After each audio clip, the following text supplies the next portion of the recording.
Doctor साहब खिदमत आपकी खिदमत आलिया में सवाल ये है कि औलिया अल्लाह की ज़िंदगी क्या कुरान और सुन्नत के ऐन मुताबिक होना ज़रूरी है? बिस्मिल्लाह जी। बिस्मिल्लाहिर्रहमानिर्रहीम। क़िबला मुफ्ती साहब ने बड़ी खूबसूरत अंदाज से इसकी वजाहत कर दी है। कमाल कर दीजिए। देखें कि आपने तो सवाल ये किया कि वली की ज़िंदगी कुरान और हदीस के मुताबिक होनी चाहिए या नहीं।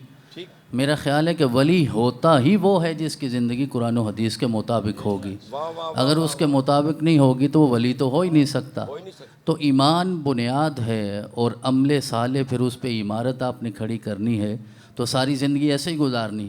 जो आखिरी जुमला क़िबला ने इरशाद फरमाया ना, उस हवाले से हज़रत सैयदना गौसे आज़म रज़ी अल्लाह ताला अन्हु आप इरशाद फरमाते हैं कि जब आपने खालिक से ताल्लुक़ रखना है तो आपके दरमियान मखलूक ना हो, और जब मखलूक से ताल्लुक़ रखना है तो फिर अपना नफ्स दरमियान में आने ना पाए, तो फिर वही वली होगा ना कि जब वो खालिक की तरफ तो हर हाल में मुतवज्जे होता है ना। तो जब वहाँ जाता है तो तबत्तुल का आला तरीन दर्जा होता है। वरत्तिलिल कुरान तरतीला व तबत्तल इलैहि तबतीला। अल्लाह के वली ही इन बातों को समझते हैं, हम सिर्फ लोगत की हद तक समझते हैं। उन्होंने सारी ज़िंदगी इस तरह गुजारी होती है। व इबादुर्रहमानिल्लज़ीना यमशून अलल अर्दि हौना व इज़ा ख़ातबहुमुल जाहिलून क़ालू सलामा। आपके सवाल का मुख्तसरन जवाब तो यही है कि जिसे कुरान पढ़ना ही नहीं आता वो वली नहीं हो सकता। अब जो वली होगा उसे कुरान पढ़ना भी आना चाहिए और कुरान पे अमल करता हुआ दिखता भी। एक हदीस मुबारका की रोशनी में मैं अर्ज़ करना चाहूँगा कि अल्लाह ने अपने महबूब बंदों को, जिस तरह क़िबला का पहला जुमला ये था कि वली अल्लाह का दोस्त होता है, अब उसने दोस्ती अल्लाह से लगा ली है और उसकी यारी अल्लाह से हो गई है। अब उसे किसी और की परवाह क्या होगी, उसे क्या ख़तरा है, उसे क्या खदशा है, उसकी यारी उससे हो गई है। यहाँ MNA से हो जाए, MPA से हो जाए, वज़ीर आला से हो जाए, वज़ीर आज़म से हो जाए, गवर्नर से हो जाए, थानेदार से हो जाए, तो हमें आराम नहीं आता अपने घर में। तो कायनात के खालिक से जिसकी दोस्ती हो जाए उसे क्या परवाह है किसी चीज़ की।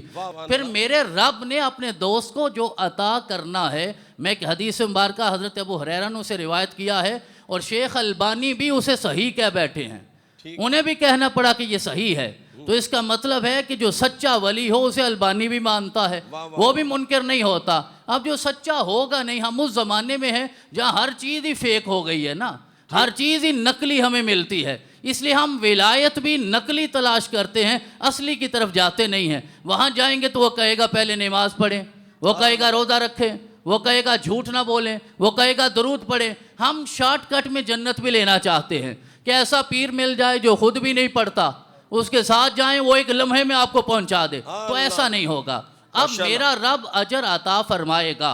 हदीस के लफ्ज़ ये हैं कि अव्वलु ज़ुमरतिन तालिजुल जन्ना सूरतुहुम अला सूरतिल कमर लैलतल बद्र, कि पहला गिरोह जो जन्नत में दाखिल होगा अंबिया के बाद वो अल्लाह के वली होंगे, उनके चेहरे ऐसे होंगे जैसे 14वीं रात का चांद होता है। अब ये 14वीं रात के चांद जैसा चेहरा ये बाजार की जिन्स नहीं है कि आप यूरो डॉलर रुपया खर्च के खरीद सकें। ये मेरा रब जिसे चाहे ये नूर अता फरमाता। क्या कहने, क्या खूबसूरत गुफ्तगू डॉक्टर साहब ने अता फरमाई है।